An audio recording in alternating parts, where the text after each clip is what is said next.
Hello everybody and welcome back to HGC China. It is day 2 of the very first week of Phase 2 here in Season 1. And with me as always is my boy Tetcher. How are you doing today, good sir?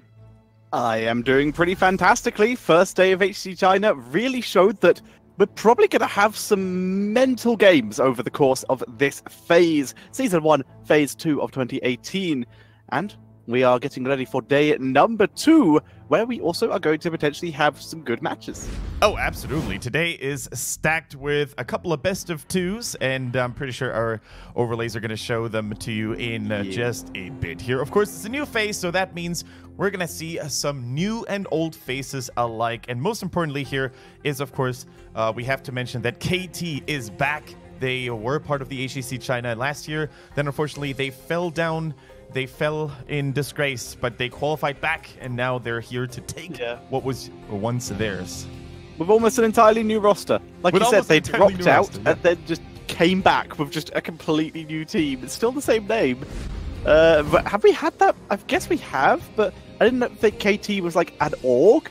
Yeah. So only time I can think of that happening before would be like Liquid or Dignitas, where they've like completely swapped teams once or twice. Exactly. And after one day of playing here, we can see the pretty premature table here. Of course, there's a lot of things that are going to change. Soa and CE up to this point, of course, leading the charge here with 2 points respectively. Then we have SBT struggling a little bit yesterday, only managing to get a 1-1 against the Sunny Lions. And this team is actually going to kick things off today with RPG as their opponents. Next in line, we've got KT versus Soa, followed by BTG versus CE, and last but not least, our primetime match here, the One versus SBT. Just in terms of raw names and status symbols, I think the last year is also going to be our most prestigious and potentially most interesting one.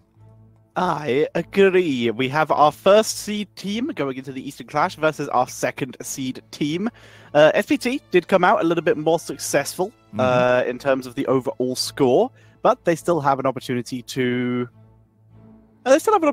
try and crush the rebellion that is the One, whereas the One, they've just come off a pretty rough loss versus CE in yesterday's game, so they're going to be looking to scratch themselves some points with the toughest starting week of probably any of the teams. Absolutely. If you have to go up against CE and SPT in your very first opening week, then you know you got the biggest rocks out of the way once you got past those games. And as you said, yesterday, the One, they didn't look so good against CE. We actually thought they would prove to be a little bit more of an obstacle, a little more of a challenge, but CE, whether it's them just finally figuring out and how to counter the One, or just them stepping it up overall after a pretty crushing defeat at the Eastern Clash, you know, they're here to stay and maybe even reclaim the title that they won at the very beginning of 2017. In fact, I remember like it was yesterday, Tetra, when we started casting HGC in our very first season, it was CE that took the title. We didn't even know who those guys were. Boy, oh boy. Yeah, in a three-way tie, that was very fun. And the fact is, that was the season where E-Star, it was the three-way tie. That was the season where E-Star shouldn't have gone to the to mid-season brawl. They shouldn't have gone there, and then they went there and kind of just wrecked everyone. And it was fantastic. And we're like, you're not even supposed to be here. What's happening? So that was cool to see. But here we see RPG, the newly reminted, I'm going to go with as the term, team of RPG. They have had multiple role swaps, 3 new players. Very true. Quite the swap around here. Absolutely, and even the existing players, the original founding members, players like Chicken or Sa, they are now playing on different roles. Sa swapping over from the support role to a flex assassin now, and Chicken, who used to be the team's go-to offlaner and melee assassin player, is now what it seems like the main range assassin. Indeed, he is. But here are their opponents, the Sunny Lions. Pretty much unchanged, other than as a couple members at the end. Wilight, for example, or Willite. I'm still not sure how you would pronounce that. I'm going to stick with Wilight because it sounds very much like a favorite movie of mine. That's fair enough. I'm not serious, but you can see them here. Yeah, you can see them here. Jada still kicking ass as always. Feed B, actually an appropriate and easy to say name now, as opposed to being a terrible tongue twister. And I got lag on the stream.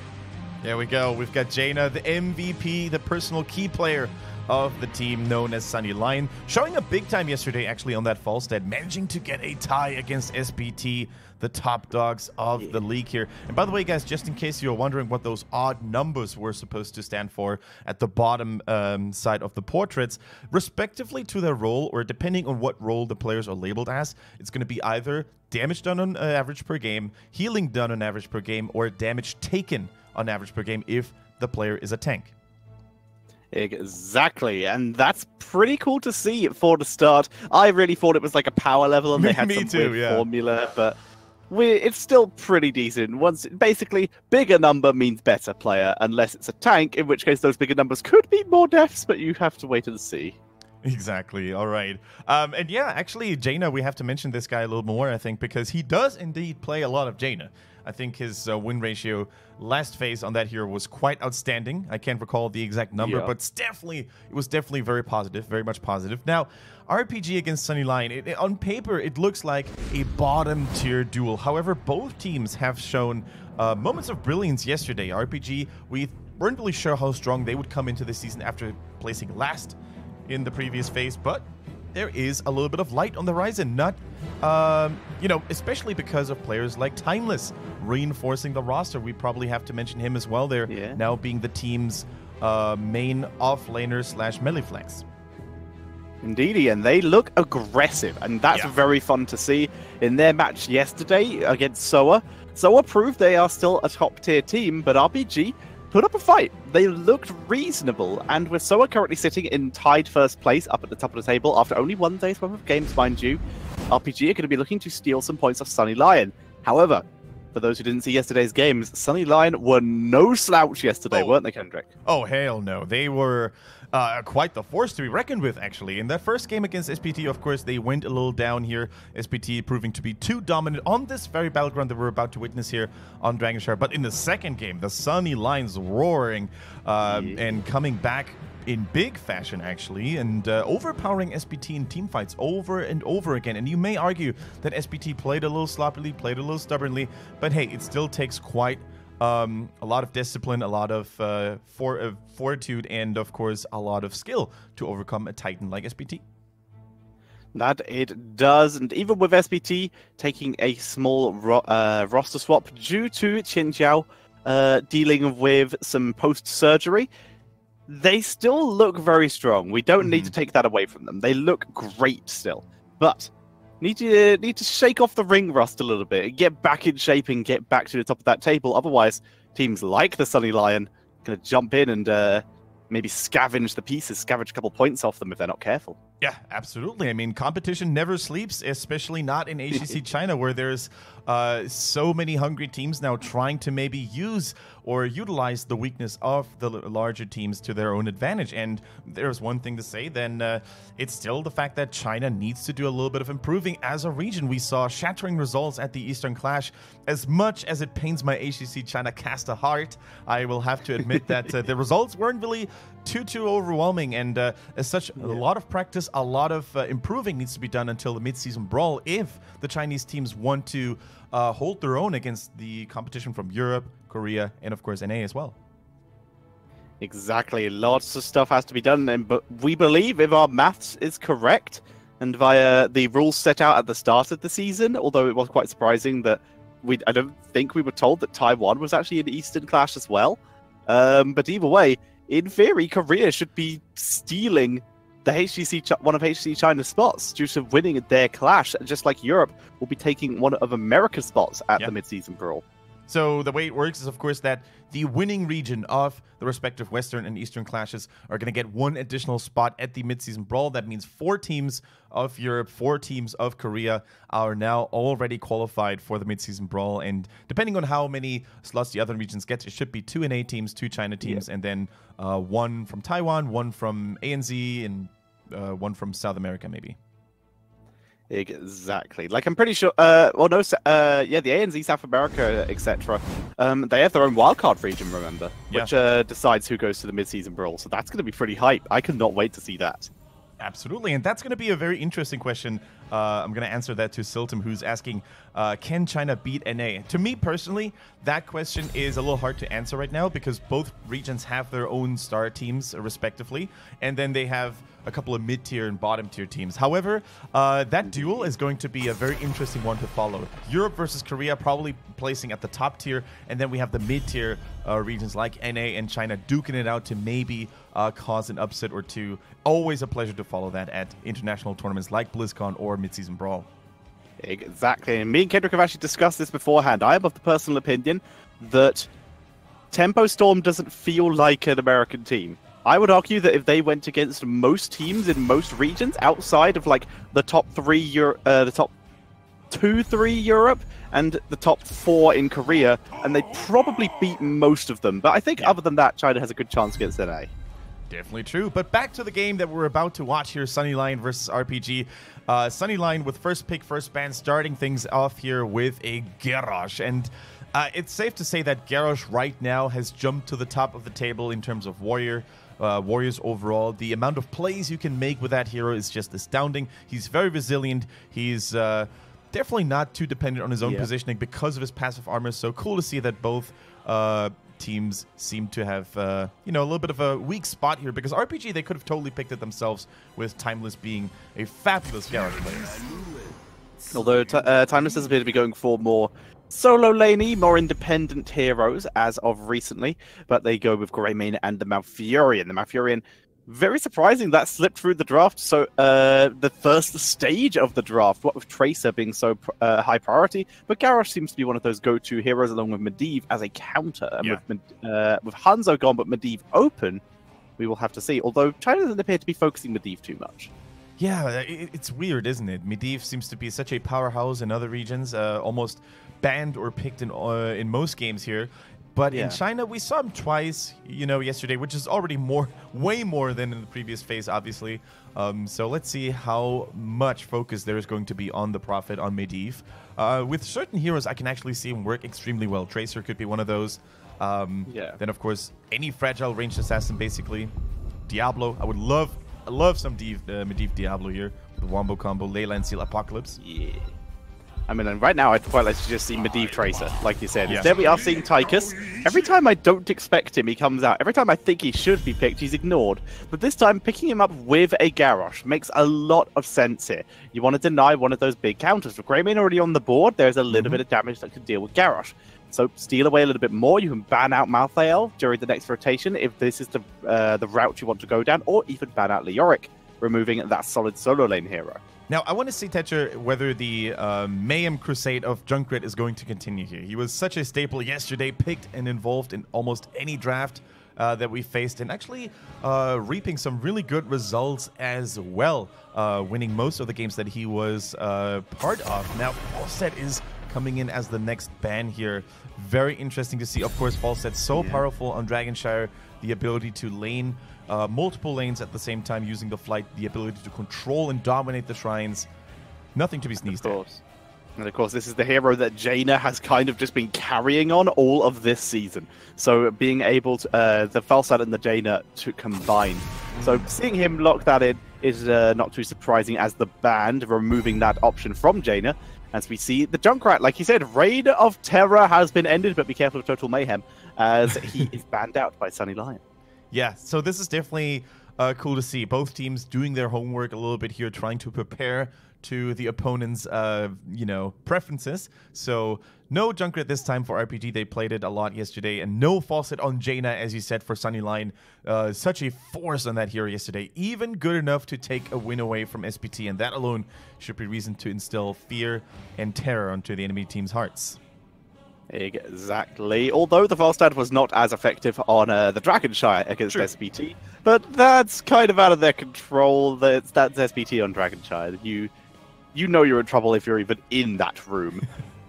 Definitely. Still undefeated in HGC China. They took a couple of blows at the Eastern Clash where Korean teams showed them how to play Dragonshire after all, but in China they're still unrivaled. Now, the clock is going down all the way. Malthael and Anubarak are the go-to choices. Now, Malthael, very solid solo laner, so Greymane doesn't have to take over that role. Whenever Greymane has to go into solo lane these days, true, he can fulfill that role even quite well. He can even bully heroes like Sonya, who are otherwise powerhouses, but if you spend too much time in a solo lane, you won't be able to take care of the mercenary camps, and that's something that Greymane just excels at the moment. So the pick of Malthael here makes sense, so that Greymane can take the siege giants and the night camps early on.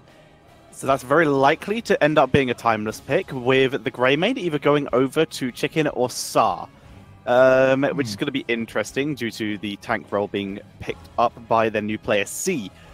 So they still have a Chicken or a Sa hero left, so it's going to be probably a third damage dealer due to, unless of course we see Chicken on the Malthael, which would be interesting, more similar to his older role, but not what we have seen him on this season, where he's been almost exclusively ranged. I think it's safe to say that right now, with the way RPG has drafted, they completely confused us, and we want to see whether there's a pattern of them swapping roles mid-game or in a week. Hey! Jaina on the Jaina! We've been waiting for that.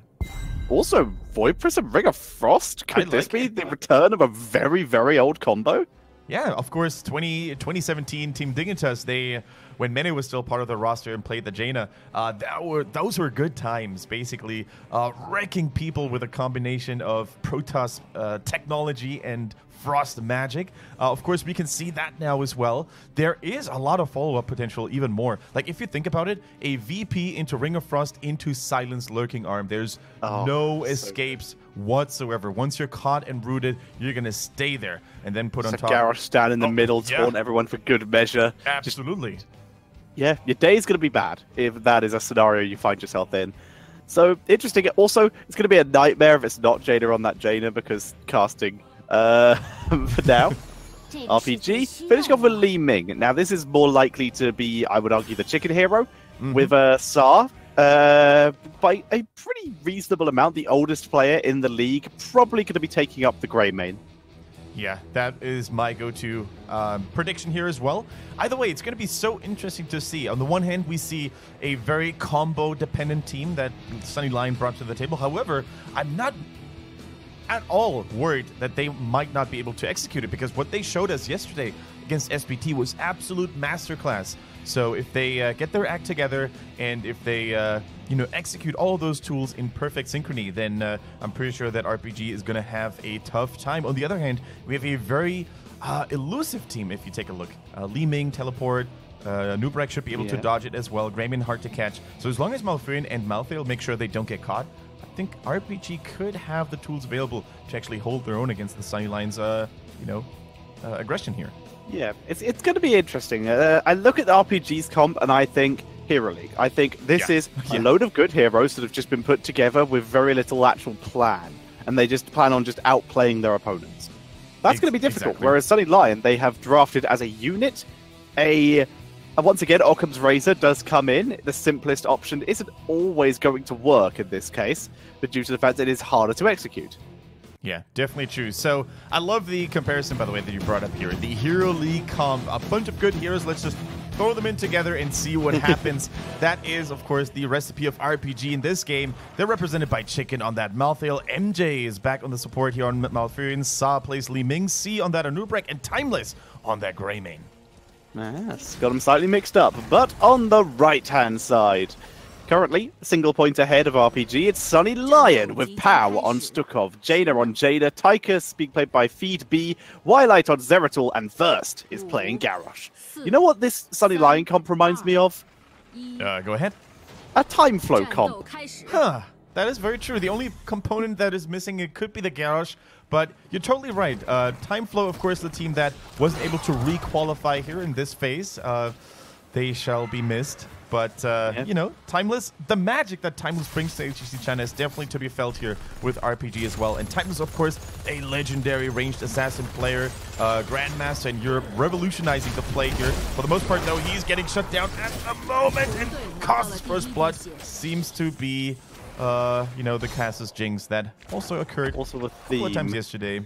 Yeah, he seems to be that's the joy of playing what ends up being a lot of the times the solo laner, and also on fairly squishy heroes who really take off late game. When it's not late game, you might have issues, and as such, lovely throw by Garrosh, able to lock him down, able to pick up a nice, easy first blood. Yeah, by the way, we see a Zeratul slash build once again, going for all that AoE damage, later on combined then with the beautiful lifesteal. Chicken, in the meantime, falling victim to yet another Garrosh gank. And RBG, they really need to be on their tippy toes right now. They need to realize, you know what? If we just overstay, if we don't manage our vision very well, if we don't go for good calls or to where Garrosh could be, we're gonna fall victim to those ganks over and over again. Feed B, hold on a second. If only C had been a little more decisive here, I think they could have gotten the kill way quicker here without even losing a Nubrek. But the indecisiveness here really showing Nubrek was probably too scared of Garrosh being right behind the Tychus. So still a 1-for-1 trade, and the mercenary camp goes over to RPG. So not all is dark and gloomy right now for the blue team. Yeah, just in time, as Wildlight and First were actually on their way over to that mercenary camp, so they could have potentially raided, but it wouldn't have taken too long for Stukov to rotate up from the mid lane as well and made that a 3v3. So very solid that they were able to get that camp. A 1-for-1, like you said, could have maybe gone better, but overall it's reasonable, but that doesn't mean we can't expect better. It's like saying, you know what, this sandwich was really good, but they forgot butter, so maybe next time butter. Exactly. That was a very British way of approaching it. I like it. So sandwich-based analogies, the most British of casting. All right, in the meantime, although this camp was a good one for RPG to take, the Sunny Lions team actually dealt very well with it, not even letting it get close to the towers. We see another 1-for-1 trade here. Zeratul and Malthael going for a double KO. Now, let's see. Timeless does what Greymane does best, of course, going from one mercenary camp to the other. The game is still very close. If C plays as well, I was going to say, charging right through that statue, he should be safe. Superior mobility by Nubrek. Well done. That was very close. Literally just popping that Q second he landed was what allowed him to escape there. Otherwise, he would have absolutely been caught by Garrosh there. Very cool to see. Nice escape by C. Yeah, and you're really going to have those lightning reflexes here that C just demonstrated, because the moment you're just 1 second too late, that silence from Stukov is going to lock you down and preventing you from using your escape mechanism. So, well done by C. This is exactly how they're going to have to play here. In the meantime, Zeratul continues to bother this top lane with Chicken on the Malthael. Now, 2 people trying to take care of him. Wildlight, actually a player that I'm excited to see on that Zeratul, because I didn't always get the impression that he was on top of his game yesterday with a couple of mechanical slip-ups here, but I would like to be proven wrong. I really want the new players, the new faces like Wildlight to perform well in the league. I completely agree. I would also like to see that. We'll have to keep an eye on him and see if he is able to do so. As we do see Feedby taking out a mercenary camp here. Wildlight hanging near the gate. Very sensible. Don't have vision of the map. Don't walk onto the point. Don't put yourself in that position. Very good map awareness there. Exactly. It's not like Sunny Lions are the only one who've got good ganking potential, right? When there's a Nubrek in the field, when there's a Malfurion to follow up with the roots, you cannot overstay your welcome too much. So as such, you know, a safer approach here, safer play by Zeratul, definitely the right thing to do. Now, the Siege Giants here dealing a lot of damage onto the bottom lane, and you can see how slowly but surely the Sunny Lions are creeping ahead in experience. First has been sighted by C. Are they willing to focus on Garrosh? No, instead they turn their attention to the bottom lane. Garrosh actually not able to help you, and the root's missing, unfortunately. Here comes the burrow charge. Pow gets away to safety, though. He's already used his Impale as well, so it's not ready. First coming in, able to get C. There's the knock-up, the Impale. Where's Burrow Charge? It's going to come off cooldown pretty shortly, but not in time. And now Sar's actually pretty far out, but he's able to pull back. Garrosh didn't have the Wrecking Ball, so he wasn't going to get caught out of position. Yeah, that is oftentimes the downside of a Nubrek. Although he is quite resilient against ability damage of all sorts, a Jaina deals so much of it that it's even gonna punch through the magic armor that the Beetle comes with naturally. So much damage available if all abilities connect here. Tychus and Jaina, a very lethal backline for most Nubrek players. So RPG, they're still struggling. They're still trying to find their rhythm up to this point. Sunny Lion take the first Dragon Knight of the game, and they're going to begin to put pressure onto 2 lanes. Looking for Sar. Not even close this time. Sar too heavy on the micro. Not even with Illusionist yet. Just able to teleport out of range. All right. Alright, Timeless trying to chunk a little bit of health here away from that Dragon Knight, gets punted immediately, and that's a very good thing to do. When you are in the Dragon's Knight pilot seat and you want to make sure to lose as little health as possible, always punt away the target that could inflict the most single target damage. In that case, it was Greymane. Good heroes that are also always punt-worthy are heroes like Sonya, for example, heroes basically all auto-attackers, because mages are a little bit more inconsistent with their damage. They need to rely on cooldowns. Jaina, what is the... She has gone for that Ring of Frost. The setup for the ultimate wombo is ready, and Stukov is absolutely ready to ruin it all with Flailing Swipe. But they are still looking good for this kind of setup, whereas RPG still not at their level 10 yet, only halfway through level 9. Yeah, the lack of level 10 is definitely holding them back from looking for an engage. But once they get to their level 10, I think they do have some formidable tools available to themselves here. They could, of course, have a Twilight Dream to stop any of the follow-up combos after a VP if timed well. They do have a Nubrak with a Cocoon. That is going to be one of the most crucial abilities, especially against Odin, for example. If you Cocoon the Tychus while he's in Odin form, the cooldown or the duration is going to continue to tick. So always a good thing to be on the lookout for. Now, first, leading the charge here onto the enemy team's Siege Giant camp. That is a very bold move, actually. Especially as level 10 has literally just been hit. An even bolder move is how RPG respond to this. They leave a Nubrak to harass, and now they're stealing the opponent's bruiser camp, while Malthael just dies because, surprise, and does a decent amount of damage to Twilight. And actually, this camp is going to be pretty tight. Twilight could scout this if they're not careful. Nope, looks like he will get away with this scot-free. So that means we're going to have double Night Camp pressure on the top lane. That is definitely more than enough to take down the Force single-handedly. On the other side, we see the bottom lane getting pressured heavily by Knights and Siege Giants alike. Only Li Ming defending up to this point. The two warriors actually can see each other. I think the vision is just obscured for both of them. See, now he's been spotted. He's going in with a bird charge. Come see, moves in, gets the nice Cocoon onto the Garrosh, who's there attempting to focus out the Cocoon. He will be the target because he's pretty far forward, but unfortunately it's Garrosh. He's too tanky with that Odin. It is just safer to disengage, just take the fact you defended that bot lane. Yeah, if there's one hero that you don't want to follow up on after a Cocoon expires, it's Garrosh. He's too tanky, especially if he's still sitting at at a 100% health bar. That was a little stuttering here. My apologies, or our apologies for that. You had that too? Yep. 8.13 after that, or 8. Oh my god, okay, still stuttering. 9.6. Okay. 8.65. Oh my god, it's very inconsistent. Oh, you're very high. I'm sitting at 6 seconds right now, so you may have to do some refreshing. In the meantime, I'm going to go over this team fight here. The last right's not connecting very well. Malthael, on the other hand, is getting taken out immediately, and here goes the Lurking Arm. Too strong for RPG to handle. Timeless trying his best to take down the Tychus as well, but it is one RPG member after the other that is crumbling and has to go down before the pressure of Sunnyline. A beautiful team fight, very well executed by the red team. And this is a crushing defeat for RPG. Only C left alive. And when the main tank is alive at full HP, you know that either the enemy team was focusing correctly or your team wasn't positioning in the right way. On the bright side, though, it's early enough in the game that everyone's already back. Malfurion literally just spawning now, which means they will once again be able to attempt to defend this keep. They're a talent down, but that does not matter in this kind of situation. It's okay to take a fight if the enemy stays too long. As they move forward, they're not going to be able to take a fight. Instead, they might actually chase, but while this has been happening, cheeky little team from the side of Sunnyline, able to sneak away a Dragon Knight and Zeratul inside. That's our lovely teleport once again, but here's the Warlord's challenge. Trying to turn it around, but first, still getting targeted. Chicken is dropped down, but he gets the counter kill as C is targeted. Moving back, Timeless takes a shot, Cocktail on the retreat. And with the Cocoon, it does stop Stukov from trapping anyone, but it's still enough with the Odin slow and the Dragon Knight damage to get another kill.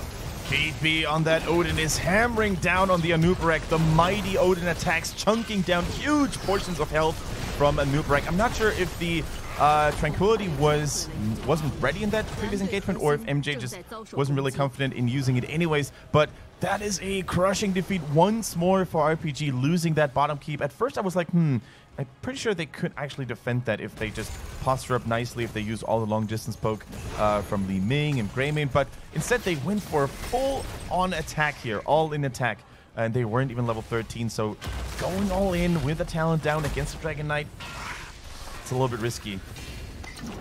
Very risky indeed, very risky indeed, but It's gonna, unfortunately, it does backfire, as would be expected, but sometimes you do have to take risks like that, and RPG, they are far enough behind at this point for 3 whole levels that these risks sometimes worth it. You can see Zeratul here standing still. If you stand still as a stealth hero these days, it does mean you get a more accurate invisibility. Dodges the Warlord's challenge there with the Icebox, moves out, but he doesn't have Twilight Dream, so doesn't really get anything from this, just delays his own death. Exactly. The problem here was that the Lurking Arm by Power already continued to creep underneath the Ice Block, and once you're in that Ice Block, Malfurion is going to take a look outside. He sees the purple goo all across the ground, and he's like, uh-oh, don't really want to step outside. Well, guess I'll have to. And silenced and gone. That is a rough scenario to find in, and why I kind of disagree with this Tranquility. The enemy team's all about just trapping you and bursting you, so you've gone for sustain healing? I just don't see the logic behind this, except for the armor at level 20, and even then I'm still not sure. Yeah, no, I totally agree with you. Like, the 10 armor that you provide to heroes affected by your regrowth is not enough to stop that burst damage from popping people, right? So you may as well just try to go for an aggressive counterplay, try to interrupt certain abilities. The Twilight Dream would have definitely been my go-to choice here as well. But it looks to me like RPG's draft as a whole, like as we mentioned, it looks like a bunch of good individual heroes thrown into a pot, and you know, the result is then pretty much unpredictable here. Whereas Sunny Lion, they came in with an idea, with a battle plan behind the draft they wanted to make work, right? Combo, strong Garrosh early game, but RPG, they just seem a little clueless onto what they are trying to do right now. Twilight able to dodge Saw there. I like the attempt. Once again, you're in the situation where you've got to make those risky attempts to try and catch someone out of position, or you're never going to get back in the game. Like right now, I wouldn't even hate a move onto this camp, but it doesn't look like they're going to risk it. Might have worked for them, because Zeratul was actually not there if they'd gone in really quickly and gone for a straight burst. Yeah. But does not happen in this case. Yeah, and they sooner or later had to take care of that bottom lane. Look at that. Catapults, double mercenary camp, and minions alike are pushing into this. And the Sunny Lions, they, of course, know exactly what RPG is trying to do here. A beautiful flip over and over again. C gets popped again. The Beetle squashed. No effectiveness here at all. Of course, they knew exactly, Sunny Lion, that is, that Malthael was taking care of the PvE Wayfarer. Now it is MJ getting slowed. The grenade hits as well. The Ring of Frost dodge, but that is only going to delay the inevitable here. Garrosh is probably going to flip him over. Doesn't even need to. And Malfurion goes down. 2 people dead. Is this going to be the nail in the coffin here for RPG? The Dragon Knight is already on the move. Yeah, Feed B able to pick up that kill. We even saw Malfurion there drop the Nature's Cure and didn't do anything, just due to the fact that Garrosh was still, that Nubarak was still in the air, so the cleanse didn't actually do anything for him. And as such, Zeratul moves in, focusing on the core with that Dragon Knight. Cocoon dropped onto Sukov, trying to give him time, but the Dragon Knight is healthy, completely ignored, and that is GG. Game number 1 goes over to Sunny Lion. And the Sunny Lions, they continue their streak, surprising so many people yesterday, taking a game off SBT, the top dogs of the league. And now they defeat RPG, what looked like to be one of the easiest pieces of cakes you could probably find. So big kudos to them. And RPG, we have to question their drafting, their decision-making a little bit here. I think that what they had was, you know, as you said it, a nice Hero League composition without voice chat, of course. But if you go into HGC, if you go up against opponents like Sunny Lion, it's just not enough. You need to have a battle plan. You need to have a certain plan behind your picks. Your draft needs to make a sense, and in that case, it didn't really make too much sense. I mean, we didn't even see the combo. The wombo combo that Sunny Lions were built around was just not required, because they just killed everyone one by one. There was no really grouped up team fights. Well, I can't even recall a single VP, to be honest. Apparently there was one. I literally just saw someone say, I missed it, so... or I forgot about it. Either way, that's how little impact that had. Zeratul was able to do a pretty decent amount of damage without it. That's the best case scenario, right? As a team, you go into a game, you have your battle plan. You're like, okay, guys, we're gonna lay the foundation for VP. We're gonna follow it up with a Ring of Frost, and then we're gonna do this and that. And then you don't even have to, because the game is going so well. Those Garrosh gangs alone sealed the deal so early on and gave them such a tremendous experience lead. They weren't even dependent on their combos anymore, so they didn't even have to worry about failing at the execution or just landing it uncleanly. So that was just an all-around solid game by Sunny Lion. And Garrosh, I mean, up to this point, it's no secret anymore, is it, Tetra? you just need to avoid the ganks. You need to find a counter to it. Yeah. There was very little percentage damage with the exception of Malthael, but let's face it, Malthael was shut down himself by those Garrosh ganks. So we don't want to bash too much on RPG, but with the player material they have, players like Timeless, players like Chicken, they should stand a little bit of a better chance, actually. I agree. They're solid players, but Synergy, honestly, that draft did not look like the kind of drafts they were doing yesterday. I was super hyped yesterday, and today that was a damp squib, I think is the term. But here you can see the match summary, very much in favor of Sunny Lion. RPG, they got some kills, they got something, but not much else. They also just got absolutely destroyed once the mid to late game started. Definitely true. And of course, Dragonshire is a very unforgiving map in the mid to late game when you don't get the objective, when you fall behind of rotations, when the mercenary camps deal so much damage onto your base. And as such, weaker teams in that regard, like RPG, are going to get punished quite heavily. Sunny Lion, on the other hand, they took their lesson yesterday when they lost on Dragonshire against SPT, and they maybe implemented some of the cool things they saw from their opponents into their own gameplay here. And Jaina on the Jaina, let's face it, always a pleasure to watch. Easily my personal MVP here, but they go with first. Can't really blame them, or can't really blame the jury too much. Garrosh was on point, good ganks, good combos. Those were the things that set their team apart. Indeed, pretty much every kill that Sunny Lion were able to achieve was usually started by Garrosh throwing or groundbreaking someone. Yeah. And that's fair. That's what he does, what he's all about. He's like just an angrier Stitches. It's like how I think of him. Like Stitches, you play the game a lot differently to Garrosh, where with Stitches, you're supposed to hook someone from pretty far back, grab them in, and then after that, you are just a body full of just toxic gas and tankiness, and the whole idea is you block hits.